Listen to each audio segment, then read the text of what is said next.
আমরা সরকারকে অনুরোধ জানাবো দ্রুত গতিতে বাংলাদেশের মানুষ যে জনরায় দিয়েছে সে অনুযায়ী রিফর্ম অ্যাসেম্বলি করুন এবং আমাদেরকে যারা খুন করেছিল শেখ হাসিনাকে ভারত থেকে নিয়ে এসেছে বাংলাদেশে ফাঁসির কাস্টে ঝুলান। তাহলে আমরা বুঝতে পারবো আপনি শহীদ জিয়াউর রহমানের ছেলে, না হলে আপনার সেই জায়গাটা বড় চাপা হবে না। একটি সুন্দর জীবন যাপন করতে চাই। এই জীবন যাপনের বিরুদ্ধে যদি আপনারা জিয়াউর রহমান খালেদা জিয়ার পথ থেকে সরে গিয়ে দাঁড়াতে চান, তাহলে আপনাদেরকে বাংলাদেশের মানুষ আস্থা করে নিক্ষেপ করবে যেভাবে শেখ হাসিনাকে নিক্ষেপ করেছিল। আমরা পুরো বাংলাদেশে যদি চিত্র আকারে দেখতে চাই, সন্ত্রাস, চাঁদাবাজি, দুর্নীতি, আমাদের সামাজিক যে অবকাঠামো রয়েছে প্রত্যেকটা অবকাঠামোকে ভেঙে দিয়েছে। ফলত আমাদের সোশ্যাল যে ইনস্টিটিউশন গুলা সেগুলো হলো দোষে পড়েছে।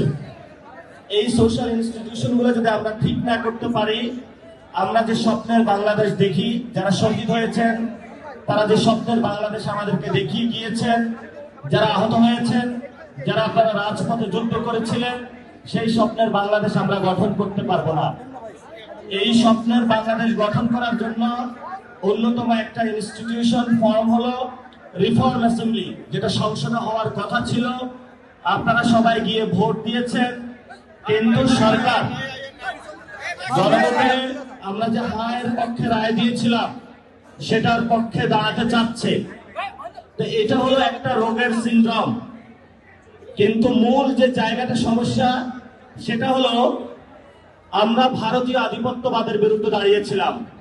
আমরা বাংলাদেশের সার্বভৌমত্বের জন্য লড়াই করেছিলাম। শেখ হাসিনা খুনি যারা আমাদেরকে খুন করেছিল, এই শেখ মুজিব যেই হলো ভারতীয় আধিপত্যবাদের মধ্যে নিয়ে আমাদেরকে দাদা বাবুদের কাছে বাংলাদেশকে বিক্রি করে দিয়েছিল। আপনারা আমরা যুদ্ধ করে ঐক্যবদ্ধভাবে বাংলাদেশ থেকে সেই জায়গা থেকে আমরা টেনে নিয়ে এসেছিলাম। কিন্তু দুঃখের বিষয় হলো নামে ন্যাশনালিস্ট মানে জাতীয়তাবাদী এই দলটি বাংলাদেশকে আবার ভারতীয় আধিপত্যবাদের মধ্য দিয়ে নিয়ে গিয়ে যাচ্ছে বাংলাদেশকে। আমরা তাদের উদ্দেশ্য বলতে চাই, আপনারা যত চেষ্টা করুন নাই কেন, বাংলাদেশের মানুষ ভারতীয় দাস হিসেবে জীবন যাপন করতে রাজি নয়। আমরা স্বাধীন বাংলাদেশী হিসেবে সার্বভৌমত্বের উপরে দাঁড়িয়ে মান মর্যাদা নিয়ে, আমাদের কৃষ্টি কালচার নিয়ে, বহু ভাষা বৈচিত্র্য নিয়ে, বহু মানুষের সংলাপ নিয়ে, ইসলাম ধর্ম, হিন্দু ধর্ম, খ্রিস্টান ধর্ম, সকল ধর্মকে একসাথে নিয়ে মুসলিম ঐতিহ্য রক্ষা করে একটি সুন্দর জীবন যাপন করতে চাই। এই জীবন যাপনের বিরুদ্ধে যদি আপনারা জিয়াউর রহমান খালেদা জিয়ার পথ থেকে সরে গিয়ে দাঁড়াতে চান, তাহলে আপনাদেরকে বাংলাদেশের মানুষ আস্থা করে নিক্ষেপ করবে যেভাবে শেখ হাসিনাকে নিক্ষেপ করেছিল। এজন্য তারেক রহমানকে আমরা অনুরোধ করব, আপনি যেভাবেই ক্ষমতায় আসুন না কেন, ভারতের সাথে হয়তো চুক্তি করে এসেছেন, এখন তো ক্ষমতায় অধিষ্ঠিত হয়েছেন, এখন একটু চুক্তিটা ভঙ্গ করে দেন। যদি আপনাকে ক্ষমতায় থাকতে হয় ভারতের সাথে নয়, বাংলাদেশের মানুষের সাথেই থাকতে হবে ইনশাআল্লাহ। আপনাকে রিফর্ম অ্যাসেম্বলি গঠন করতে হবে।